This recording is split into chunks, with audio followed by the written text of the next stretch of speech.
ವಾಲ್ಮೀಕಿ ನಿಗಮ ಅಧಿಕಾರಿ ಬಿ ನಾಗೇಂದ್ರ ರಾಜೀನಾಮೆ ನೀಡಿದ ವಿಚಾರ ಮಾಲೂರು ಶಾಸಕ ಕೆವೈ ನಂಜೇಗೌಡ ಪ್ರತಿಕ್ರಿಯೆ ನೀಡಿದರು. ನಾಗೇಂದ್ರ ಅವರು ತಪ್ಪು ಮಾಡಿದ್ದಾರೆ ಅಂತ ನಾವು ಹೇಳಲ್ಲ, ತನಿಖೆಗೆ ತೊಂದರೆ ಆಗಬಾರದು ಅಂತ ರಾಜೀನಾಮೆ ನೀಡಿದ್ದಾರೆ. ನಾಗೇಂದ್ರ ಅವರು ರಾಜೀನಾಮೆ ನೀಡಿ ಒಳ್ಳೆ ಕೆಲಸ ಮಾಡಿದ್ದಾರೆ, ಇದರಿಂದ ಸಚಿವರಾಗಿ ಇರಿಸಿಕೊಂಡು ತನಿಖೆ ನಡೆಸುತ್ತಿದ್ದಾರೆ ಅನ್ನೋ ಕಳಂಕ ಇಲ್ಲ ಅಂದ್ರು. ಬಿಜೆಪಿಯವರು ಸಿಎಂ ರಾಜೀನಾಮೆ ನೀಡೋದಕ್ಕೆ ಕೇಳ್ತಾ ಇದ್ದಾರೆ, ಬಿಜೆಪಿಯವರು ತಿರುಕನ ಕನಸು ಕಾಣ್ತಿದ್ದಾರೆ ಅಂತಲೇ ಹೇಳ್ಬೋದು ಅಂತ ಬಿಜೆಪಿ ವಿರುದ್ಧ ಮಾಲೂರು ಶಾಸಕ ಕೆವೈ ನಂಜೇಗೌಡ ವಾಗ್ದಾಳಿ ನಡೆಸಿದರು.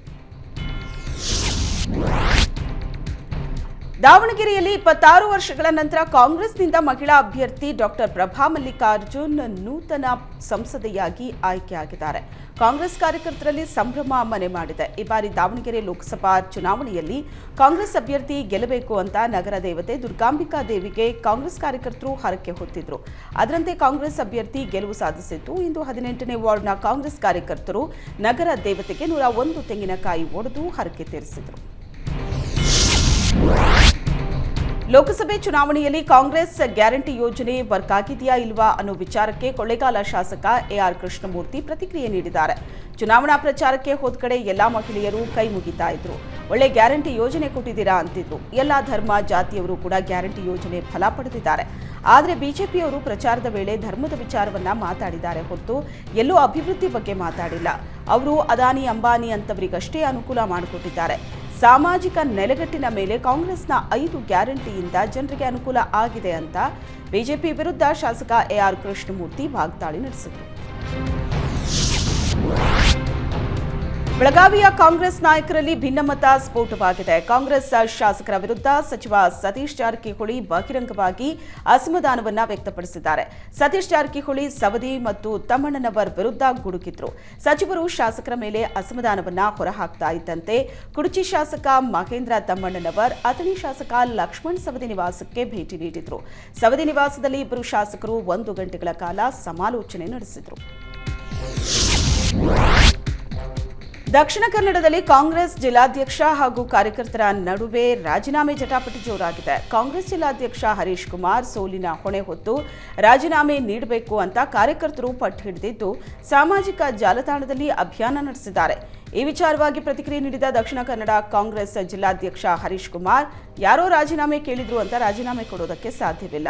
ಪಕ್ಷ ನನ್ನನ್ನು ಜಿಲ್ಲಾಧ್ಯಕ್ಷನಾಗಿ ನೇಮಕ ಮಾಡಿದೆ, ಅವರಿಗೆ ನಿರ್ಧಾರ ತೆಗೆದುಕೊಳ್ಳೋ ಅರಿವಿದೆ. ಪಕ್ಷದ ಜವಾಬ್ದಾರಿಯುತ ವ್ಯಕ್ತಿಗಳು ರಾಜೀನಾಮೆ ಕೇಳಿದ್ರೆ ಕೊಡಬಹುದು, ನಾನು ರಾಜೀನಾಮೆ ಕೊಡೋ ಪ್ರಶ್ನೆಯೇ ಇಲ್ಲ ಅಂತ ಹೇಳಿದರು.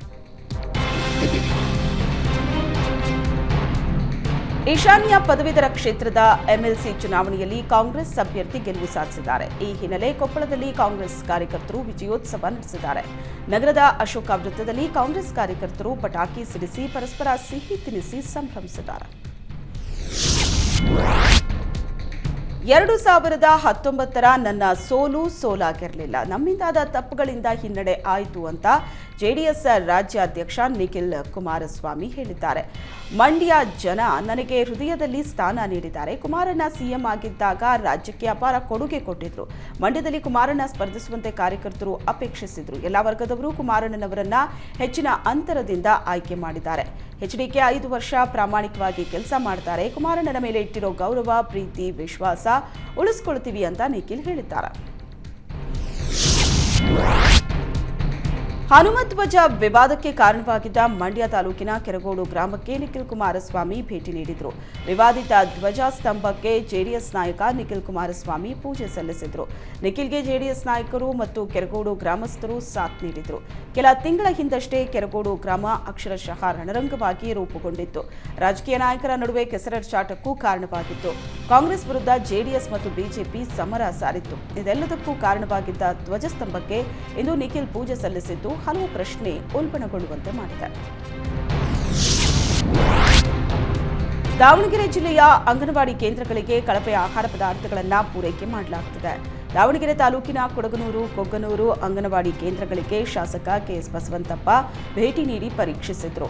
ಕಳಪೆ ಆಹಾರ ಪದಾರ್ಥಗಳನ್ನು ಪರೀಕ್ಷಿಸಿದ ಶಾಸಕ ಕೆಎಸ್ ಬಸವಂತಪ್ಪ ಅಧಿಕಾರಿಗಳ ವಿರುದ್ಧ ಗರಂ ಆಗಿದ್ದಾರೆ. ಬಡ ಮಕ್ಕಳ ಆರೋಗ್ಯದ ಜೊತೆ ಚೆಲ್ಲಾಟವಾಡುತ್ತಿದ್ದೀರಿ ಅಂತ ಶಾಸಕ ಕಿಡಿಕಾರಿದರು.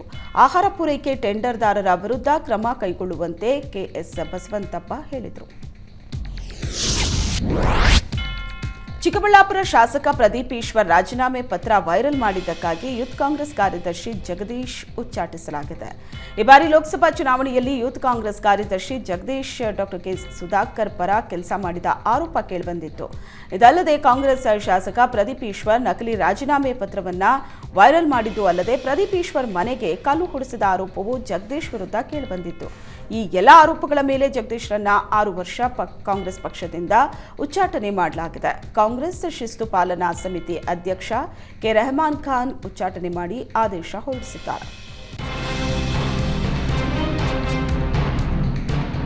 ಹಾಸನದಲ್ಲಿ ಪ್ರಜ್ವಲ್ ಅಶ್ಲೀಲ ವಿಡಿಯೋ ಪೆನ್ ಡ್ರೈವ್ ಹಂಚಿಕೆ ಪ್ರಕರಣ ವಿಚಾರ ದೇವರಾಜೇಗೌಡ ಜೈಲಿನಿಂದ ಹೊರಗಡೆ ಬಂದರೆ ಎಲ್ಲ ಸತ್ಯ ಗೊತ್ತಾಗುತ್ತೆ ಅಂತ ಮಾಜಿ ಶಾಸಕ ಸುರೇಶ್ ಗೌಡ ಹೇಳಿದರು.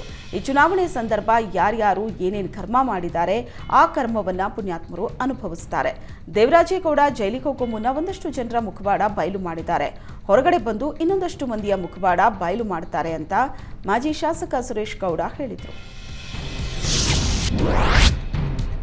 ಬೆಳಗಾವಿಯ ಗೋಕಾಕ್ ನಗರದಲ್ಲಿ ಸುರಿತಾ ಇರೋ ಧಾರಾಕಾರ ಮಳೆಗೆ ದೊಡ್ಡ ದೊಡ್ಡ ಬಂಡೆಕಲ್ಲುಗಳು ರಸ್ತೆ ಮಧ್ಯೆಯೇ ಉರುಳುತ್ತಾ ಇದೆ. ಗೋಕಾಕ್ ಮತ್ತು ಕೊಣ್ಣೂರು ಸಂಪರ್ಕ ಕಲ್ಪಿಸೋ ರಸ್ತೆ ಮಧ್ಯೆ ಬಂಡೆಗಳು ಬೆಟ್ಟದಿಂದ ಉರುಳಿ ಬೀಳ್ತಾ ಇದ್ದು ಪ್ರಯಾಣಿಕರು ಆತಂಕದಲ್ಲಿದ್ದಾರೆ. ಭಾರೀ ಮಳೆಯಿಂದ ಬೆಟ್ಟದ ತಪ್ಪಲಿನ ಮಣ್ಣು ಕುಸಿತಗೊಂಡಿದ್ದು ಜನರು ಎಚ್ಚರ ವಹಿಸಬೇಕಿದೆ. ರೇಷನ್ ಮಾದರಿಯಲ್ಲಿ ನೇಕಾರರ ಸೀರೆಗಳನ್ನು ರಾಜ್ಯ ಸರ್ಕಾರ ಹಂಚಿಕೆ ಮಾಡಬೇಕು ಅನ್ನೋ ಬೇಡಿಕೆಯನ್ನ ನೇಕಾರರ ಸಮುದಾಯ ಆಗ್ರಹಿಸಿದೆ. ಬಾಗಲಕೋಟೆ ಜಿಲ್ಲೆಯಲ್ಲಿ ನೇಕಾರರು ಅತ್ಯಧಿಕ ಸಂಖ್ಯೆಯಲ್ಲಿದ್ದಾರೆ. ದಿನನಿತ್ಯ ದುಡಿದ್ರೂ ನೇಕಾರರು ತಮ್ಮ ಆರ್ಥಿಕತೆಯನ್ನು ಸುಧಾರಿಸಿಕೊಳ್ಳುವುದಕ್ಕೆ ಸಾಧ್ಯವಾಗ್ತಾ ಇಲ್ಲ. ಕಚ್ಚಾ ವಸ್ತುಗಳ ಬೆಲೆ ಏರಿಕೆಯಿಂದ ನೇಕಾರರು ಕುಸಿದು ಹೋಗಿದ್ದಾರೆ. ಹೀಗಾಗಿ ಜಿಲ್ಲೆಯ ನೇಕಾರರು ರಾಜ್ಯ ಸರ್ಕಾರಕ್ಕೆ ಹೊಸ ಬೇಡಿಕೆ ಇಟ್ಟಿದ್ದಾರೆ. ರಾಜ್ಯ ಸರ್ಕಾರ ಉಚಿತವಾಗಿ ಪಡಿತರ ನೀಡೋ ಮಾದರಿಯಲ್ಲೇ ನೇಕಾರರು ನೇಯ್ದಂತಹ ಸೀರೆಯನ್ನ ಪ್ರತಿ ಕುಟುಂಬಕ್ಕೂ ಉಚಿತವಾಗಿ ನೀಡೋ ಯೋಜನೆ ತರಬೇಕು ಅಂತ ಒತ್ತಾಯಿಸಿದ್ದಾರೆ. ಈ ಮೂಲಕ ರಾಜ್ಯ ಸರ್ಕಾರ ನೇಕಾರನ ಹೊಟ್ಟೆ ತುಂಬಿಸೋದಕ್ಕೆ ಸಾಧ್ಯವಾಗುತ್ತೆ ಅಂತ ಆಗ್ರಹಿಸಿತು. ಮದುವೆ ಆಗ್ತೀನಿ ಅಂತ ನಂಬಿಸಿ ಯುವಕನೊಬ್ಬ ಯುವತಿಗೆ ವಂಚಿಸಿರೋ ಘಟನೆ ಕೊಪ್ಪಳದಲ್ಲಿ ನಡೆದಿದೆ. ಕಳೆದ 2 ವರ್ಷದಿಂದ ರವಿರಾಜ್ ಎಂಬಾತ ಯುವತಿ ಜೊತೆ ಪ್ರೀತಿಯಲ್ಲಿದ್ದ. ಅಲ್ಲದೆ ದೈಹಿಕ ಸಂಪರ್ಕವೂ ನಡೆಸಿ 2-3 ಬಾರಿ ಗರ್ಭಪಾತವನ್ನು ಮಾಡಿಸಿದಾನಂತೆ. ನಂತರ ಯುವತಿಗೆ ಕೈ ಕೊಟ್ಟಿದ್ದಾನೆ. ಅಲ್ಲದೆ ಯುವತಿಯ ಖಾಸಗಿ ವಿಡಿಯೋ ಇಟ್ಟುಕೊಂಡು ನಿರಂತರ ಬ್ಲಾಕ್ಮೇಲ್ ಮಾಡ್ತಿದ್ದಾನಂತೆ. ಇದರಿಂದ ಬೇಸತ್ತ ಯುವತಿ ಪೊಲೀಸ್ ಠಾಣೆ ಮೆಟ್ಟಿಲೇರಿದ್ದಾಳೆ. ಯುವಕನನ್ನ ಅರೆಸ್ಟ್ ಮಾಡಿ ನನ್ನ ಜೊತೆ ಮದುವೆ ಮಾಡಿಸಿ ಅಂತ ಠಾಣೆ ಮುಂದೆಯೇ ಧರಣಿ ಕೂತಿದ್ದಾಳೆ. ಬೆಂಗಳೂರಿನ ಎಟಿಎಂನಲ್ಲಿ ಕಳ್ಳತನ ಮಾಡಿದ್ದ 3 ಆರೋಪಿಗಳನ್ನು ವಿವೇಕ್ ನಗರ ಪೊಲೀಸರು ಬಂಧಿಸಿದ್ದಾರೆ. ಮುರಳಿ ಮೋಹನ್, ಪೋತಾಲು ಸಾಹಿ ತೇಜ, ಎರೆಕಾಲ ವೆಂಕಟೇಶ್ನನ್ನ ಬಂಧಿಸಲಾಗಿದೆ. ಆರೋಪಿಗಳಾದ ಮುರಳಿ ಹಾಗೂ ಎರೆಕಾಲ ವೆಂಕಟೇಶ್ ಎಟಿಎಂಗಳಿಗೆ ಹಣ ಹಾಕೋ ಏಜೆನ್ಸಿಯಲ್ಲಿ ಕೆಲಸ ಮಾಡ್ತಾ ಇದ್ರು. ಮೈತುಂಬಾ ಸಾಲ ಮಾಡಿಕೊಂಡಿದ್ರಿಂದ ಇಬ್ಬರಿಗೂ ಹಣದ ಅವಶ್ಯಕತೆ ಇತ್ತು. ಎಟಿಎಂಗೆ ಹಣ ಹಾಕೋದಕ್ಕೆ 2 ವ್ಯಕ್ತಿಗಳಿಗೆ ತಲಾ 6 ನಂಬರ್ ಪಾಸ್ವರ್ಡ್ ಕೊಡಲಾಗಿರುತ್ತೆ. ಆ ಪಾಸ್ವರ್ಡ್ ಅನ್ನು ಬಳಸಿಕೊಂಡು ಆರೋಪಿಗಳು ಎಟಿಎಂ ಬಾಕ್ಸ್ನಲ್ಲಿ ಇದ್ದ 20 ಲಕ್ಷ ಹಣ ಕದ್ದು ಪರಾರಿಯಾಗಿದ್ರು.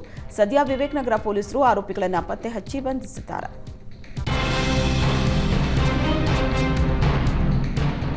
ಶೋಕಿಗಾಗಿ ಶೋರೂಮ್ಗಳಿಗೆ ಕನ್ನ ಹಾಕ್ತಿದ್ದ ಕುಖ್ಯಾತ ಕಳ್ಳನನ್ನ ಇಂದಿರಾನಗರ ಪೊಲೀಸರು ಬಂಧಿಸಿದ್ದಾರೆ. ಬ್ರಾಂಡೆಡ್ ಬಟ್ಟೆ, ಶೂಗಳನ್ನು ಕಳ್ಳತನ ಮಾಡಿ ಕಡಿಮೆ ಬೆಲೆಗೆ ಮಾರಾಟ ಮಾಡಿ ಬಂದ ಹಣದಲ್ಲಿ ಶೋಕಿ ಮಾಡಿಕೊಂಡಿದ್ದ ಆರೋಪಿ ಸೈಯದ್ ಮೊಹಮ್ಮದ್ ಫೈಸಲ್ ಈತ ಬಸವನಗುಡಿ, ಹೈಗ್ರೌಂಡ್ಸ್, ಪುಟ್ಟೇನಹಳ್ಳಿ ಸೇರಿದಂತೆ ಹಲವು ಪೊಲೀಸ್ ಠಾಣಾ ವ್ಯಾಪ್ತಿಯಲ್ಲಿ ಬರೋಬ್ಬರಿ 30ಕ್ಕೂ ಅಧಿಕ ಕಳ್ಳತನ ಮಾಡಿದ್ದ. ಕಳ್ಳತನ ಮಾಡಿ ತಪ್ಪಿಸಿಕೊಂಡು ಓಡೋ ವೇಳೆ ಪೊಲೀಸರು ಚೇಸ್ ಮಾಡಿ ಗುಂಡು ಹಾರಿಸಿದ್ರು. ಈ ವೇಳೆ ಆರೋಪಿ ಗಾಯಗೊಂಡು ಆಸ್ಪತ್ರೆ ಸೇರಿದ್ದ. ಪೊಲೀಸರಿಂದ ಗುಂಡೇಟು ಬಿದ್ದರೂ ಮತ್ತೆ ಆತ ಹಳೆ ಚಾಳಿಯನ್ನ ಮುಂದುವರೆಸಿದ್ದ. ಇದೀಗ ಕಳ್ಳತನ ಪ್ರಕರಣದಲ್ಲಿ ಇಂದಿರಾನಗರ ಪೊಲೀಸರು ಮತ್ತೆ ಆರೋಪಿ ಸೈಯದ್ ಮೊಹಮ್ಮದ್ ಫೈಸಲ್ನನ್ನ ಬಂಧಿಸಿದ್ದಾರೆ. ಕಾರ್ಖಾನೆಯಲ್ಲಿ ಮಿಷನ್ಗೆ ಸಿಲುಕಿ ಕಾರ್ಮಿಕನ ಎಡಗೈ ತುಂಡಾಗಿರೋ ಘಟನೆ ಮೈಸೂರಿನ ನಂಜನಗೂಡು ನಗರದ ಕೈಗಾರಿಕಾ ಪ್ರದೇಶದಲ್ಲಿ ನಡೆದಿದೆ. ಗಾಯಾಳು ಅಂದಾನಿ ರಾಜ್ಶೀಲ್ ಪೇಪರ್ ಕಾರ್ಖಾನೆಯಲ್ಲಿ 11 ವರ್ಷಗಳಿಂದ ಗುತ್ತಿಗೆ ಆಧಾರದಲ್ಲಿ ಕೆಲಸ ಮಾಡ್ತಿದ್ದ. ಮಿಷನ್ ಆಪರೇಟ್ ಮಾಡೋ ವೇಳೆ ಆತನ ಎಡಗೈ ಮಿಷನ್ಗೆ ಸಿಲುಕಿ ಸಂಪೂರ್ಣ ನಜ್ಜುಗುಜ್ಜಾಗಿದೆ. ಹೌಸ್ಕೀಪಿಂಗ್ ಕೆಲಸಕ್ಕೆ ಸೇರಿಕೊಂಡಿದ್ದ ನನ್ನನ್ನು ಕಾರ್ಖಾನೆಯ ವ್ಯವಸ್ಥಾಪಕರಾದ Tommy, HR Manu machine operator ಕೆಲಸಕ್ಕೆ ನಿಯೋಜಿಸಿದ್ರು. ನನ್ನನ್ನು ಅಪೋಲೋ ಆಸ್ಪತ್ರೆಗೆ ಸೇರಿಸಿದ ಕಂಪನಿಯವರು ಈಗ ನಾಪತ್ತೆಯಾಗಿದ್ದಾರೆ. ದುಡಿಯೋ ಕೈ ಇಲ್ಲದೆ ನನಗೆ ದಿಕ್ಕು ತೋಚದಂತಾಗಿದೆ ಅಂತ ಗಾಯಾಳು ಅದಾನಿ ಅಳಲನ್ನ ತೋಡ್ಕೊಂಡಿದ್ದಾರೆ. ಈ ವಿಚಾರವಾಗಿ ನಂಜನಗೂಡು ಪಟ್ಟಣ ಪೊಲೀಸ್ ಠಾಣೆಗೆ ದೂರು ನೀಡಿದ್ದಾರೆ. ಕೊಪ್ಪಳದ ಗಂಗಾವತಿಯಲ್ಲಿ ಸದ್ದಿಲ್ಲದೆ ಗಾಂಜಾ ಡ್ರಗ್ ಮಾಫಿಯಾ ನಡೀತಾ ಇದೆಯಾ ಅನ್ನೋ ಅನುಮಾನ ಶುರುವಾಗಿದೆ. ಮೆಡಿಕಲ್ ಶಾಪ್ಗಳೇ ಡ್ರಗ್ ಮಾಫಿಯಾದ ಅಡ್ಡೆಗಳಾಗಿವೆ ಅನ್ನೋ ಆರೋಪಗಳು ಜಿಲ್ಲೆಯಲ್ಲಿ ಚರ್ಚೆಯಾಗ್ತಾ ಇದ್ದು, ನಿರ್ಜನ ಪ್ರದೇಶಗಳಲ್ಲಿ ಹೆಚ್ಚಾಗಿ ಸಿರಿಂಜ್ ಮಾತ್ರೆಗಳು ಪತ್ತೆಯಾಗ್ತಾ ಇದೆ. ಯುವಕರ ಡ್ರಗ್ ಇಂಜೆಕ್ಟ್ ಮಾಡಿಕೊಳ್ಳೋ ವಿಡಿಯೋಗಳನ್ನು ಸ್ಥಳೀಯರು ಸೆರೆ ಹಿಡಿದಿದ್ದು, ಪೊಲೀಸ್ ಇಲಾಖೆ ಮಾತ್ರ ಕಣ್ಮುಚ್ಚಿ ಕೂತಿದೆ ಅಂತ ಸ್ಥಳೀಯರು ಆಕ್ರೋಶವನ್ನು ಹೊರಹಾಕಿದ್ದಾರೆ. ತೆಂಗಿನ ಮರದಿಂದ ಬಿದ್ದು ಯುವಕ ಮೃತಪಟ್ಟಿರೋ ಘಟನೆ ಮೈಸೂರು ಜಿಲ್ಲೆಯ ಕೆಆರ್ ನಗರದ ಮುಂಜನಹಳ್ಳಿಯಲ್ಲಿ ನಡೆದಿದೆ. ಅನಾರೋಗ್ಯದಿಂದ ಬಳಲ್ತಾ ಇದ್ದ ತಾಯಿಗೆ ಎಳ್ನೀರು ತರೋದಕ್ಕೆ ಹೋಗಿದ್ದ ಚೇತನ್ ಎಳ್ನೀರು ಕೀಳೋ ವೇಳೆ ಕಾಲು ಜಾರಿ ಕೆಳಗಡೆ ಬಿದ್ದು ಮೃತಪಟ್ಟಿದ್ದಾನೆ. ಕೆಆರ್ ನಗರ ಪೊಲೀಸ್ ಠಾಣೆಯಲ್ಲಿ ಪ್ರಕರಣ ದಾಖಲಾಗಿದೆ. ನಟ ಚಿರಂಜೀವಿ ಸರ್ಜಾ 4ನೇ ವರ್ಷದ ಪುಣ್ಯ ಸ್ಮರಣೆ ಹಿನ್ನೆಲೆ ಚಿರಂಜೀವಿ ಸರ್ಜಾ ಸಮಾಧಿಗೆ ತೆರಳಿ ಪತ್ನಿ ಮೇಘನಾ ಸರ್ಜಾ ಮತ್ತು ಸಹೋದರ ಧ್ರುವ ಸರ್ಜಾ ಪೂಜೆ ಸಲ್ಲಿಸಿದರು. ಕನಕಪುರ ರಸ್ತೆಯ ನೆಲಗುಳಿಯಲ್ಲಿರೋ ಧ್ರುವ ಫಾರ್ಮ್ ಹೌಸ್ನಲ್ಲಿರುವ ಚಿರು ಸಮಾಧಿಗೆ ಪೂಜೆ ಸಲ್ಲಿಸಲಾಯಿತು. ಈ ವೇಳೆ ಮೇಘನಾ ಭಾವುಕರಾದರು. ಏಪ್ರಿಲ್ 4ರಂದು ಕೊಲೆಯಾದ ಸ್ಥಿತಿಯಲ್ಲಿ ಬಸವರಾಜ್ ಅನ್ನೋರ ಮೃತದೇಹ ಪತ್ತೆಯಾಗಿದ್ದ ಪ್ರಕರಣ ವಿಚಾರ ಕೊಲೆ ಆರೋಪಿಗಳ ಬಂಧನಕ್ಕೆ ಆಗ್ರಹಿಸಿ ಮಂಡ್ಯ ಎಸ್ಪಿ ಕಚೇರಿ ಬಳಿ ಗ್ರಾಮಸ್ಥರು ಪ್ರತಿಭಟನೆ ನಡೆಸಿದ್ದಾರೆ. 5 ಜನ ಸ್ನೇಹಿತರ ನಡುವೆ ಗಲಾಟೆ ಆಗಿತ್ತು. ಬಳಿಕ ಮದ್ಯ ಕುಡಿಸಿ ಗಲಾಟೆ ಮಾಡಿಕೊಂಡು ಹಲ್ಲೆ ಮಾಡಿ ರಸ್ತೆಯಲ್ಲಿ ಎಸ್ದು ಹೋಗಿದ್ದಾರೆ ಅಂತ ಕುಟುಂಬಸ್ಥರು ಆರೋಪಿಸಿದ್ದಾರೆ. ಸಿಸಿಟಿವಿ ವಿಡಿಯೋ ರೆಕಾರ್ಡ್ ಆಗಿದೆ. ಮೃತ ಬಸವರಾಜ್ ಸ್ನೇಹಿತರಾದ ಕೃಷ್ಣ, ಸುರೇಶ್, ರೇವಣ್ಣ, ಪ್ರತಾಪ್, ಬೀರೇಶ್ ಅನ್ನೋರ ವಿರುದ್ಧ ಕೊಲೆ ಶಂಕೆ ವ್ಯಕ್ತವಾಗಿದೆ. ಕಳೆದ 2 ತಿಂಗಳಿಂದ ಕುಟುಂಬಸ್ಥರು ನ್ಯಾಯಕ್ಕಾಗಿ ಹೋರಾಡ್ತಾ ಇದ್ರು. ಇದು ಕೊಲೆಯಲ್ಲ, ಬೈಕ್ ಅಪಘಾತ ಅಂತ ಪೊಲೀಸರು ಸಬೂಬು ಹೇಳುತ್ತಿದ್ದಾರೆ. ಪೊಲೀಸರು ಹಾಗೂ ಆರೋಪಿಗಳ ವಿರುದ್ಧ ಗ್ರಾಮಸ್ಥರು ಘೋಷಣೆ ಕೂಗಿ ಆಕ್ರೋಶ ವ್ಯಕ್ತಪಡಿಸಿದ್ರು. ಆರೋಪಿಗಳ ತನಿಖೆ ನಡೆಸಿ ನ್ಯಾಯ ಕೊಡಿಸುವಂತೆ ಮನವಿ ಸಲ್ಲಿಸಿದ್ರು. ಸ್ಥಳಕ್ಕೆ ಎಸ್ಪಿ ಎನ್ ಯತೀಶ್ ಭೇಟಿ ನೀಡಿ ಮನವಿ ಸ್ವೀಕರಿಸಿದ್ರು. ಭಾರತೀಯ ಸಾಹಿತ್ಯ ಪರಿಷತ್ನಿಂದ ಪ್ರಕೃತಿಯ ಮಡಿಲು ನುಡಿಯ ಒಡಲು ಕಾರ್ಯಕ್ರಮ ಬನವಾಸಿ ಸಮೀಪದ ನರೂರಿನಲ್ಲಿ ನಡೆಯಿತು. ಪರಿಷತ್ ರಾಜ್ಯ ಸಂಘಟನಾ ಕಾರ್ಯದರ್ಶಿ ನಾರಾಯಣ್ ಶೇವ್ರೆ ಕಾರ್ಯಕ್ರಮ ಉದ್ಘಾಟಿಸಿದರು. ಪರಿಷತ್ನ ಶಿರಸಿ ಜಿಲ್ಲಾಧ್ಯಕ್ಷ ಗಂಗಾಧರ್ ಕೊಳಗಿ, ವಿದ್ವಾಂಸ ಉಮಾಕಾಂತ್ ಭಟ್ ಸೇರಿ ಹಲವು ಗಣ್ಯರು ಭಾಗವಹಿಸಿದರು. ಕಾರ್ಯಕ್ರಮದಲ್ಲಿ ವಿವಿಧ ಗೋಷ್ಠಿಗಳು, ಸಾಂಸ್ಕೃತಿಕ ಕಾರ್ಯಕ್ರಮಗಳು ನಡೆದವು. ಶಾಲಾ ಆವರಣದಲ್ಲಿದ್ದ ಶ್ರೀಗಂಧ ಮರಗಳನ್ನು ಕಳ್ಳತನ ಮಾಡಿರೋ ಘಟನೆ ಮಂಡ್ಯದ ಚಾಮುಂಡೇಶ್ವರಿ ನಗರದಲ್ಲಿ ನಡೆದಿದೆ. ಸೆಂಚುರಿ ಪಬ್ಲಿಕ್ ಸ್ಕೂಲ್ ಆವರಣದಲ್ಲಿದ್ದ ಶ್ರೀಗಂಧ ಮರಗಳನ್ನು ಕಳ್ಳತನ ಮಾಡಲಾಗಿದ್ದು, ಬೆಳಗ್ಗೆ ಸಿಬ್ಬಂದಿ ಶಾಲೆಗೆ ಬಂದ ವೇಳೆ ಪ್ರಕರಣ ಬೆಳಕಿಗೆ ಬಂದಿದೆ. ಪಶ್ಚಿಮ ಪೊಲೀಸ್ ಠಾಣೆಯಲ್ಲಿ ಈ ಬಗ್ಗೆ ಪ್ರಕರಣ ದಾಖಲಾಗಿದೆ. ಧರೆಗೆ ಬಿದ್ದಿದ್ದ ಮರ ತಪ್ಪಿಸಲು ಹೋಗಿ ಬಸ್ ಅಪಘಾತಕ್ಕೀಡಾದ ಘಟನೆ ಹಳಿಯಾಳ ದಾಂಡೇಲಿ ರಾಜ್ಯ ಹೆದ್ದಾರಿಯಲ್ಲಿ ನಡೆದಿದೆ. ದಾಂಡೇಲಿಯಿಂದ ಹಳಿಯಾಳ ಮೂಲಕ ಬೈಲಹೊಂಗಲಕ್ಕೆ ಸಾಗ್ತಾ ಇದ್ದ ಬಸ್ಸು ಗಾಳಿ ಮಳೆಗೆ ಬಿದ್ದಿದ್ದ ಮರವೊಂದನ್ನು ತಪ್ಪಿಸೋದಕ್ಕೆ ಹೋಗಿ ಮತ್ತೊಂದು ಮರಕ್ಕೆ ಡಿಕ್ಕಿ ಹೊಡೆದಿದೆ. ಅಪಘಾತದಲ್ಲಿ 22 ಪ್ರಯಾಣಿಕರಿಗೆ ಸಣ್ಣ ಪುಟ್ಟ ಗಾಯಗಳಾಗಿದ್ದು, ಪ್ರಾಣಾಪಾಯದಿಂದ ಪಾರಾಗಿದ್ದಾರೆ. ಗಾಯಾಳುಗಳನ್ನು ಹೆಚ್ಚಿನ ಚಿಕಿತ್ಸೆಗಾಗಿ ಸ್ಥಳೀಯ ಆಸ್ಪತ್ರೆಗೆ ದಾಖಲಿಸಲಾಗಿದೆ. ಕರೆಂಟ್ ಇಲ್ಲದೆ ಹೈರಾಣಾಗಿದ್ದ ಉದ್ಯಮಿಯೊಬ್ಬ ರೈತರ ಕರೆಂಟ್ ಕದ್ದು ತನ್ನ ಕೈಗಾರಿಕೆಗೆ ಬಳಸಿಕೊಳ್ತಾ ಇದ್ದ ಘಟನೆ ಬೆಳಕಿಗೆ ಬಂದಿದೆ. ಬೆಳಗಾವಿ ಜಿಲ್ಲೆಯ ಕಾಗವಾಡದ ಶಿಡಬಾಳ ಗ್ರಾಮದಲ್ಲಿ ಈ ಘಟನೆ ನಡೆದಿದ್ದು, ಕೆಇಬಿ ಸ್ಟೇಷನ್ ಪಕ್ಕದಲ್ಲೇ ಖದೀಮ ಕೈಚಳಕ ತೋರಿದ್ದಾನೆ. ಕೆಇಬಿಯಿಂದ ಕೇವಲ 200 ಮೀಟರ್ ದೂರದಲ್ಲಿರೋ ತನ್ನ ಕೈಗಾರಿಕೆಯಲ್ಲಿ ಬಗ್ಯಾಸ್ ಕಚ್ಚಾ ವಸ್ತುಗಳನ್ನು ತಯಾರಿಕೆ ಮಾಡೋದಕ್ಕೆ ಕರೆಂಟ್ ಬಳಕೆ ಮಾಡುತ್ತಿದ್ದ. ಪ್ರಕರಣ ಸಂಬಂಧ ಸ್ಥಳಕ್ಕೆ ಕೆಇಬಿ ಅಧಿಕಾರಿಗಳು ಭೇಟಿ ನೀಡಿದ್ದು, ಕರೆಂಟ್ ಕಳ್ಳತನದ ಬಗ್ಗೆ ಮಾಹಿತಿ ಕಲೆ ಹಾಕಿದ್ದಾರೆ. ಘಟನಾ ಸಂಬಂಧ ಕಾಗವಾಡ ಪೊಲೀಸ್ ಠಾಣೆಯಲ್ಲಿ ಪ್ರಕರಣ ದಾಖಲಾಗಿದೆ. ಉಡುಪಿಯ ಮಣಿಪಾಲದಲ್ಲಿ ವಿದ್ಯಾರ್ಥಿಗಳಿಗೆ ಗಾಂಜಾ ಪೂರೈಕೆ ಮಾಡ್ತಾ ಇದ್ದ ಕೇರಳ ಮೂಲದ ವ್ಯಕ್ತಿಯನ್ನ ಪೊಲೀಸರು ಅರೆಸ್ಟ್ ಮಾಡಿದ್ದಾರೆ. ಮಣಿಪಾಲದಲ್ಲೇ ವಿದ್ಯಾಭ್ಯಾಸ ಮಾಡಿಕೊಂಡಿದ್ದ ಆರೋಪಿ ಸಿದ್ಧಾರ್ಥ್ ಅಪಾರ್ಟ್ಮೆಂಟ್ ಒಂದರಲ್ಲಿದ್ದುಕೊಂಡೇ ಗಾಂಜಾ ಪೂರೈಕೆ ಮಾಡ್ತಿದ್ದ. ಬಿಳಿ ಬಣ್ಣದ ಹಾಳೆಯಲ್ಲಿ ಗಾಂಜಾ ತುಂಬಿಸಿಟ್ಟು ತನ್ನ ಸ್ನೇಹಿತರು ಸೇರಿದಂತೆ ಅನೇಕರಿಗೆ ಗಾಂಜಾ ಮಾರ್ತಿದ್ದ. ಖಚಿತ ಮಾಹಿತಿ ಮೇರೆಗೆ ದಾಳಿ ನಡೆಸಿದ ಪೊಲೀಸರು ಆರೋಪಿಯನ್ನ ಬಂಧಿಸಿದ್ದಾರೆ. ಸದ್ಯ ಆರೋಪಿಯಿಂದ 2,000 ಮೌಲ್ಯದ 388 ಗ್ರಾಂ ಗಾಂಜಾ ಮೊಬೈಲ್ ಅನ್ನ ವಶಕ್ಕೆ ಪಡೆಯಲಾಗಿದೆ. ಈತ ತಮಿಳುನಾಡಿನಿಂದ ಗಾಂಜಾ ತರ್ತಿದ್ದ ಎನ್ನಲಾಗಿದೆ. ಉತ್ತರ ಕನ್ನಡ ಜಿಲ್ಲೆಯ ಹಲವು ಕಡೆ ಧಾರಾಕಾರ ಮಳೆ ಆಗಿದ್ದು, ಕುಡಿಯೋದಕ್ಕೆ ಬೆಳೆಗೆ ನೀರು ಕಾಣದೆ ಆತಂಕದಿಂದಿದ್ದ ಜನರಿಗೆ ವರುಣ ಕೃಪೆ ತೋರಿದ್ದಾನೆ. ಜಿಲ್ಲೆಯ ಕಾರವಾರ, ಅಂಕೋಲಾ, ಕುಮಟಾ, ಗೋಕರ್ಣ, ಜೊಯ್ಡಾ, ಮುಂಡಗೋಡದಲ್ಲಿ ಮಳೆರಾಯನ ದರ್ಶನ ಆಗಿದೆ. ಜಿಲ್ಲೆಯಲ್ಲಿ ಭಾರೀ ಮಳೆ ಮುಂದುವರೆದ ಕಾರಣ ರಾಜ್ಯ ಹವಾಮಾನ ಇಲಾಖೆ ಯೆಲ್ಲೋ ಅಲರ್ಟ್ ಘೋಷಿಸಿದೆ. ಕೋಲಾರದಲ್ಲಿ ಸುರಿದ ಮಳೆಗೆ ರಸ್ತೆಗಳು ಕೆಸರುಗದ್ದೆಗಳಂತಾಗಿದೆ. ಅಂತ ರಸ್ತೆಗಳಲ್ಲೇ ವಿದ್ಯಾರ್ಥಿಗಳು ಶಾಲೆಗೆ ತೆರಳಿದ್ದಾಯಿತು. ಚಿಕ್ಕಕಲ್ಲಹಳ್ಳಿ ಗ್ರಾಮದಲ್ಲಿ ರಸ್ತೆಗಳೇ ಕಿತ್ತು ಬರ್ತಿದೆ. ಕಳೆದ 1 ವರ್ಷದಿಂದ ಮಕ್ಕಳು, ಮಹಿಳೆಯರು, ವೃದ್ಧರು ನರಕ ಯಾತನೆ ಅನುಭವಿಸ್ತಾ ಇತ್ತು. ಚುನಾವಣೆ ಸಂದರ್ಭದಲ್ಲಿ ರಸ್ತೆ ಅಭಿವೃದ್ಧಿ ಹೆಸರಲ್ಲಿ ರಸ್ತೆಗಳನ್ನು ಕಿತ್ತಾಕಿ ಸರಿಪಡಿಸದೆ ನಿರ್ಲಕ್ಷ್ಯ ವಹಿಸಿದ್ದಾರೆ ಅಂತ ಆರೋಪಿಸಲಾಗಿದೆ. ದೊಡ್ಡಕಲ್ಲಹಳ್ಳಿ, ಚಿಕ್ಕಕಲ್ಲಹಳ್ಳಿ, ಎಂ ಹೊಸಳ್ಳಿ, ಬೈರನದೊಡ್ಡಿ ಮೂಲಕ ಮಸ್ತಿ ಸಂಪರ್ಕಿಸೋ ರಸ್ತೆ ಸಂಪೂರ್ಣ ಡ್ಯಾಮೇಜ್ ಆಗಿದ್ದು ಪಿಡಬ್ಲ್ಯೂಡಿ ಅಧಿಕಾರಿಗಳಿಗೆ ಗ್ರಾಮಸ್ಥರು ಹಿಡಿಶಾಪ ಹಾಕ್ತಿದ್ದಾರೆ. ಗದಗ್ನಲ್ಲಿ ಭಾರೀ ಮಳೆ ಆಗ್ತಾ ಇದ್ದು ರಸ್ತೆಯಲ್ಲೇ ಕೊಳಚೆ ನೀರು ನಿಂತು ವಾಹನ ಸವಾರರು ಪರದಾಡಿದ ಘಟನೆ ನಡೆದಿದೆ. ರೋಣ ತಾಲೂಕಿನ ಹೊಳೆಆಲೂರು ಗ್ರಾಮದಲ್ಲಿ ರೈಲು ಸೇತುವೆ ತಳಭಾಗದಲ್ಲಿ ಅಪಾರ ಪ್ರಮಾಣದ ನೀರು ಶೇಖರಣೆ ಆಗಿದ್ದು ಕೆಟ್ಟ ವಾಸನೆ ಬರ್ತಾ ಇದೆ ಅಂತ ಸಾರ್ವಜನಿಕರು ಆಕ್ರೋಶ ಹೊರಹಾಕ್ತಿದ್ದಾರೆ. ಹಲವು ದಿನಗಳಿಂದ ಕೊಳಚೆ ನೀರು ನಿಂತರೂ ಪಿಡಿಒ ಕ್ರಮ ಕೈಗೊಂಡಿಲ್ಲ ಅಂತ ಆಕ್ರೋಶ ವ್ಯಕ್ತಪಡಿಸಿದರು. ಕೂಡಲೇ ಸಮಸ್ಯೆ ಬಗೆಹರಿಸುವಂತೆ ಒತ್ತಾಯಿಸಿದರು. ಕೊಪ್ಪಳ ಸೇರಿದಂತೆ ಜಿಲ್ಲೆಯ ಹಲವು ಕಡೆ ಮಳೆ ಅಬ್ಬರ ತೀವ್ರವಾಗಿದೆ. ಬಿಡುವಿಲ್ಲದೆ ಸುರಿತಾ ಇರೋ ಧಾರಾಕಾರ ಮಳೆಗೆ ಗಂಗಾವತಿ ಪಟ್ಟಣದ ಬೈಪಾಸ್ ರಸ್ತೆ ಸಂಪೂರ್ಣ ಜಲಾವೃತವಾಗಿದೆ. ರಸ್ತೆಯಲ್ಲಿ ನೀರು ನಿಂತಿದ್ದ ಪರಿಣಾಮ ವಾಹನ ಸವಾರರು ಪರದಾಡುವಂತಾಗಿದೆ. ಹಾವೇರಿ ಜಿಲ್ಲೆಯಾದ್ಯಂತ ಸುರಿದ ಧಾರಾಕಾರ ಮಳೆಯಿಂದಾಗಿ ಜನಜೀವನ ಅಸ್ತವ್ಯಸ್ತವಾಗಿದೆ. ಜಮೀನುಗಳಿಗೆ ನೀರು ನುಗ್ಗಿ ಅಪಾರ ಪ್ರಮಾಣದ ಬೆಳೆ ನಾಶವಾದ ಘಟನೆ ತಾಲೂಕಿನ ಜಂಗಮನಕೊಪ್ಪ ಗ್ರಾಮದಲ್ಲಿ ಸಂಭವಿಸಿದೆ. ಜಲಾವೃತವಾದ ಜಮೀನಿನಲ್ಲಿ ಕೈಗೆ ಬಂದ ಬೆಳೆ ಕಳ್ಕೊಂಡು ರೈತ ಪೇಚಾಡುವಂತಾಗಿದೆ. ರಸ್ತೆ ಅಕ್ಕಪಕ್ಕ ನಿರ್ಮಿಸಿದ ಅವೈಜ್ಞಾನಿಕ ಕಾಲುವೆಯೇ ಕಾರಣ ಅಂತ ರೈತರು ದೂರಿದ್ದಾರೆ. ಬರದನಾಡು ವಿಜಯಪುರದಲ್ಲಿ ಭರ್ಜರಿ ಮಳೆಯಾಗ್ತಾ ಇದ್ದು ಮಳೆಯಿಂದ ಡೋಣಿ ನದಿ ಉಕ್ಕಿ ಹರಿತಾ ಇದೆ. ಸಾರವಾಡ ಗ್ರಾಮದ ಜಮೀನುಗಳಿಗೆ ನೀರು ನುಗ್ಗಿ ಅಪಾರ ಪ್ರಮಾಣದ ಬೆಳೆ ನಾಶವಾಗಿದೆ. ಮತ್ತೊಂದೆಡೆ ಮಳೆಯಿಂದ ರೈತರ ಮೊಗದಲ್ಲಿ ಸಂತಸ ಮನೆ ಮಾಡಿದ್ದು ಬಿತ್ತನೆಗೆ ಸಜ್ಜಾಗ್ತಿದ್ದಾರೆ. ಕಲಬುರಗಿ ಜಿಲ್ಲೆಯಲ್ಲಿ ಧಾರಾಕಾರ ಮಳೆ ಅವಾಂತರ ಸೃಷ್ಟಿಸಿದ್ದು ಪೊಲೀಸರನ್ನ ಕಂಗಾಲಾಗುವಂತೆ ಮಾಡಿದೆ. ಸೇಡಂ ಪೊಲೀಸ್ ಠಾಣೆಗೆ ಮಳೆ ನೀರು ನುಗ್ಗಿದ್ದು ಪೊಲೀಸರನ್ನ ಸಂಕಷ್ಟಕ್ಕೆ ದೂಡಿದೆ. ಸೇಡಂ ಪಟ್ಟಣದಲ್ಲಿ ಮಳೆರಾಯ ಅಬ್ಬರಿಸಿದ್ದಾನೆ. ವರುಣನ ಆರ್ಭಟಕ್ಕೆ ಪೊಲೀಸ್ ಠಾಣೆ ಆವರಣ ಮಾತ್ರವಲ್ಲದೆ ಠಾಣೆ ಒಳಗಡೆಯೂ ನೀರು ನುಗ್ಗಿದೆ. ಠಾಣೆ ಒಳಗಡೆ ಹೊರಗಡೆ ಹೋಗೋದಕ್ಕೆ ಪೊಲೀಸ್ ಸಿಬ್ಬಂದಿ ಪರದಾಡಿದ್ದಾರೆ. ಪೊಲೀಸರೆಲ್ಲ ನೀರು ಹೊರಹಾಕಿದ್ದಾರೆ. ಪೊಲೀಸ್ ಠಾಣೆ ತಗ್ಗು ಪ್ರದೇಶದಲ್ಲಿರೋ ಕಾರಣ ಪ್ರತಿ ಬಾರಿ ಮಳೆ ಬಂದಾಗಲೂ ನೀರು ನುಗ್ಗಿ ಅವಾಂತರಕ್ಕೆ ಕಾರಣವಾಗುತ್ತೆ.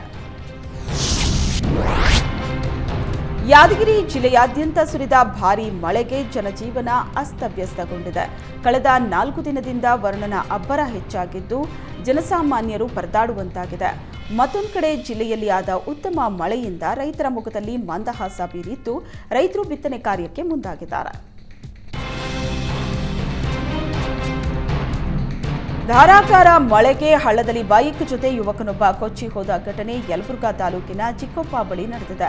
ಯಲಬುರ್ಗಾದಿಂದ ಗಜೇಂದ್ರಗಡಕ್ಕೆ ಹೊರಟಿದ್ದ ವೇಳೆ ಈ ಅವಘಡ ಸಂಭವಿಸಿದ್ದು ಸ್ಥಳೀಯರು ಕೊಚ್ಚಿಕೊಂಡು ಹೋಗ್ತಾ ಇದ್ದ ಯುವಕನನ್ನ ರಕ್ಷಿಸಿದ್ದಾರೆ. ಇದೀಗ ಯುವಕನ ಬೈಕ್ ಹಳ್ಳದಲ್ಲಿ ಪತ್ತೆಯಾಗಿದ್ದು ಯುವಕ ಪ್ರಾಣಾಪಾಯದಿಂದ ಪಾರಾಗಿದ್ದಾನೆ. ರಾಜ್ಯಾದ್ಯಂತ ಮಳೆರಾಯನ ಅಬ್ಬರ ಹೆಚ್ಚಾಗಿದೆ. ಧಾರವಾಡದಲ್ಲಿ ಸುರಿದ ಭಾರೀ ಮಳೆಗೆ ರಸ್ತೆಗಳು ಸಂಪೂರ್ಣ ಜಲಾವೃತವಾಗಿದ್ದು ವಾಹನ ಸವಾರರು ನಿಂತ ನೀರಲ್ಲೇ ವಾಹನ ಚಲಾಯಿಸ್ತಾ ಇದ್ದಾರೆ. ನಗರದ ಎನ್ಟಿಟಿಎಫ್ ರಸ್ತೆ ಹಾಗೂ ದೈವಜ್ಞ ಕಲ್ಯಾಣ ಮಂಟಪ ಎದುರಿನ ರಸ್ತೆಗಳಲ್ಲಿ ನೀರು ಆವರಿಸಿದ್ದು ನಿಶ್ಚಲ ಸ್ಥಿತಿಯಲ್ಲಿ ವಾಹನಗಳು ಕಂಡುಬಂದವು. ಅಧಿಕಾರಿಗಳ ಅವ್ಯವಸ್ಥೆಯೇ ಈ ಅವಘಡಕ್ಕೆ ಕಾರಣ ಅಂತ ಸ್ಥಳೀಯರು ಅಧಿಕಾರಿಗಳ ವಿರುದ್ಧ ಆಕ್ರೋಶ ಹೊರಹಾಕಿದ್ರು. ದಾವಣಗೆರೆಯಲ್ಲಿ ಸುರಿದ ಧಾರಾಕಾರ ಮಳೆಗೆ ರಸ್ತೆಗಳು ಸಂಪೂರ್ಣ ಜಲಾವೃತವಾದ ಘಟನೆ ನಗರದ ಕುವೆಂಪು ರಸ್ತೆ, ಕೆಬಿ ಬಡಾವಣೆ ರಸ್ತೆಗಳಲ್ಲಿ ಸಂಭವಿಸಿದೆ. ಪರಿಣಾಮ ರಸ್ತೆಗಳಲ್ಲಿ ವಾಹನ ಸವಾರರು ಪರದಾಡುವಂತಾಗಿದ್ದು ರಸ್ತೆಯ ಅವ್ಯವಸ್ಥೆ ನೋಡಿ ಜನರು ಹಿಡಿಶಾಪ ಹಾಕುವಂತಾಗಿದೆ.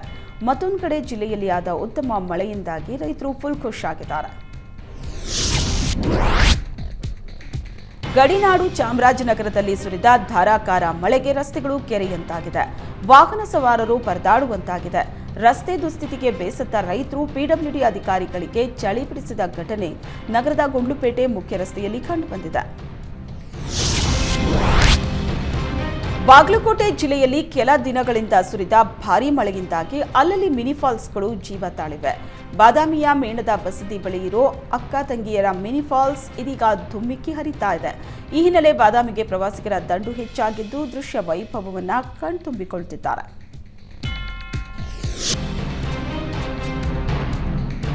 ವರದನಾಡು ವಿಜಯಪುರದಲ್ಲಿ ಮಳೆರಾಯ ಒಂದೆಡೆ ಸಂತಸ ಮೂಡಿಸಿದ್ರೆ ಮತ್ತೊಂದೆಡೆ ದೊಡ್ಡ ಅವಾಂತರ ಸೃಷ್ಟಿಸಿದ್ದಾನೆ. ಸುರಿದ ಭಾರೀ ಮಳೆಗೆ ಡೋಣಿ ನದಿ ಉಕ್ಕಿ ಹರಿತಾ ಇದ್ದು, ಸಾರವಾಡ ಗ್ರಾಮದ ಅಕ್ಕಪಕ್ಕದ ಜಮೀನುಗಳು ಸಂಪೂರ್ಣ ನೀರಿನಿಂದ ಜಲಾವೃತವಾಗಿದೆ. ಬಳ್ಳಾರಿ ಜಿಲ್ಲೆಯಾದ್ಯಂತ ಮಳೆರಾಯ ದೊಡ್ಡ ಅವಾಂತರ ನಿರ್ಮಿಸಿದ್ದಾನೆ. ಸುರಿದ ಭಾರೀ ಮಳೆಗೆ ಮನೆಗಳಿಗೆ ಮಳೆ ನೀರು ನುಗ್ಗಿದ್ದು ಹಲವು ಮನೆಗಳು ಜಲಾವೃತವಾಗಿದೆ. ನಗರದ ಎಪಿಎಂಸಿ ಏರಿಯಾ ಹಾಗೂ ಸಂಡೂರಿನ ಹಳೆ ಮಾದಪುರ ಗ್ರಾಮದಲ್ಲಿ ಘಟನೆ ಸಂಭವಿಸಿದೆ. ಚರಂಡಿ ನೀರು ಮನೆ ಒಳಗಡೆ ನುಗ್ಗಿ ಬೆಲೆಬಾಳುವ ವಸ್ತುಗಳು ಜಲಾವೃತವಾಗಿದೆ. ಮನೆಗೆ ನುಗ್ಗಿದ ನೀರು ತೆಗೆಯುವುದಕ್ಕೆ ನಿವಾಸಿಗಳು ಪರದಾಡುವಂತಾಗಿದೆ.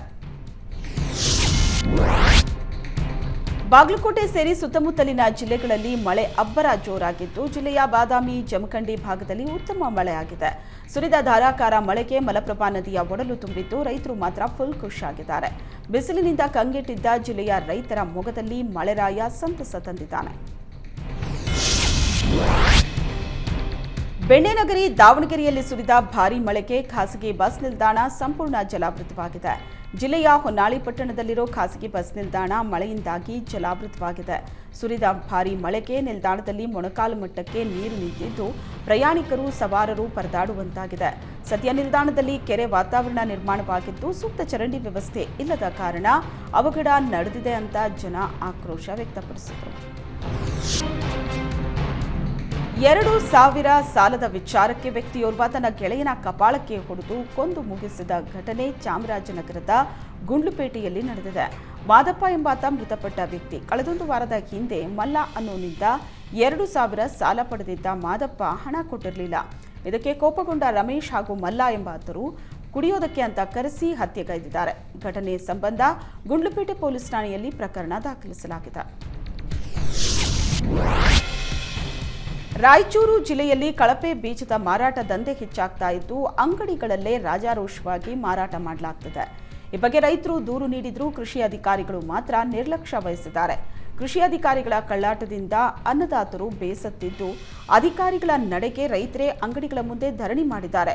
ರೈತರ ಪ್ರತಿಭಟನೆಗೆ ಮಣಿದ ಅಧಿಕಾರಿಗಳು ಸ್ಥಳಕ್ಕೆ ಬಂದು ದೇವದುರ್ಗ ಪಟ್ಟಣದ ವಿಜಯಲಕ್ಷ್ಮಿ ಟ್ರೇಡರ್ಸ್ ಅಂಗಡಿ ಸೀಸ್ ಮಾಡಿದ್ದಾರೆ. ಎಸ್ಎಂ ಆಗ್ರೋ ಮಳಿಗೆಗೂ ಶೋಕಾಸ್ ನೋಟಿಸ್ ಅನ್ನು ಜಾರಿ ಮಾಡಿದ್ದಾರೆ. ತಮ್ಮ ಏರಿಯಾದ ರಸ್ತೆ ಮಾಡಲಿಲ್ಲ ಅಂತ ಗ್ರಾಮ ಪಂಚಾಯತ್ ಸಿಬ್ಬಂದಿಗಳನ್ನು ಹೊರಹಾಕಿ ಯುವಕರು ಧರಣಿ ನಡೆಸಿದ್ದಾರೆ. ಬೆಳಗಾವಿ ಜಿಲ್ಲೆಯ ಹುಕ್ಕೇರಿ ತಾಲೂಕಿನ ಅಮ್ಮಣಗಿ ಗ್ರಾಮದಲ್ಲಿ ಘಟನೆ ನಡೆದಿದೆ. ಅಮ್ಮಣಗಿ ಗ್ರಾಮದ ಅಂಬೇಡ್ಕರ್ ನಗರಕ್ಕೆ ರಸ್ತೆ ಮಾಡದ ಕಾರಣ ಯುವಕರು ಪಂಚಾಯತ್ ಎದುರು ಪ್ರತಿಭಟನೆ ನಡೆಸಿದ್ದಾರೆ. ಕಳೆದ 5-6 ವರ್ಷಗಳಿಂದ ರಸ್ತೆ ಮಾಡುವಂತೆ ಮನವಿ ಮಾಡಿಕೊಂಡಿದ್ದೀವಿ. ಮಳೆಗಾಲದಲ್ಲಿ ಮಣ್ಣಿನ ರಸ್ತೆ ಇರೋದ್ರಿಂದ ಸಂಚರಿಸೋದಕ್ಕೆ ಸಮಸ್ಯೆ ಆಗ್ತಾ ಇದೆ. ಬೈಕ್ಗಳು ಸ್ಕಿಡ್ ಆಗ್ತಾ ಇದೆ. ವೃದ್ಧರಿಗೆ ಹಾಗೂ ಮಕ್ಕಳಿಗೆ ಬಹಳ ತೊಂದರೆ ಆಗ್ತಿದೆ ಅಂತ ಅಂಬೇಡ್ಕರ್ ನಗರದ ಯುವಕರು ಆಕ್ರೋಶ ವ್ಯಕ್ತಪಡಿಸಿದ್ದಾರೆ. ಈ ಬಾರಿಯ ಲೋಕಸಭಾ ಚುನಾವಣೆಯಲ್ಲಿ ಬಿಜೆಪಿ ತನ್ನ 400ರ ಮೈಲಿಗಲ್ಲು ಸಾಧಿಸುವಲ್ಲಿ ವಿಫಲವಾದ ಹಿನ್ನೆಲೆ ಮಹಾರಾಷ್ಟ್ರದ ಡಿಸಿಎಂ ದೇವೇಂದ್ರ ಫಡ್ನವೀಸ್ ತಮ್ಮ ರಾಜೀನಾಮೆಗೆ ಮುಂದಾದರು. ಆದರೆ ಫಡ್ನವೀಸ್ ರಾಜೀನಾಮೆ ಪ್ರಸ್ತಾಪ ತಿರಸ್ಕರಿಸಿದ ಅಮಿತ್ ಶಾ ಯಥಾರೀತಿ ಅಧಿಕಾರದಲ್ಲಿ ಮುಂದುವರಿಯುವಂತೆ ಮನವಿ ಮಾಡಿದರು. ಮೋದಿ ನೇತೃತ್ವದ ಎನ್ಡಿಎ ಸರ್ಕಾರ ಯಾವುದೇ ಕಾರಣಕ್ಕೂ 5 ವರ್ಷ ಪೂರೈಸಲ್ಲ ಅಂತ ಕಾಂಗ್ರೆಸ್ ನಾಯಕ ಭೂಪೇಶ್ ಬಘೇಲ್ ಭವಿಷ್ಯ ನುಡಿದಿದ್ದಾರೆ. ಎನ್ಡಿಎ ಸರ್ಕಾರದ ವಿರುದ್ಧ ವಾಗ್ದಾಳಿ ನಡೆಸಿದ ಭೂಪೇಶ್ ಬಘೇಲ್ 6 ತಿಂಗಳಿಂದ 1 ವರ್ಷದ ಒಳಗೆ ಮಧ್ಯಂತರ ಚುನಾವಣೆ ಬರುತ್ತೆ ಅಂತ ಭವಿಷ್ಯ ನುಡಿದಿದ್ದಾರೆ.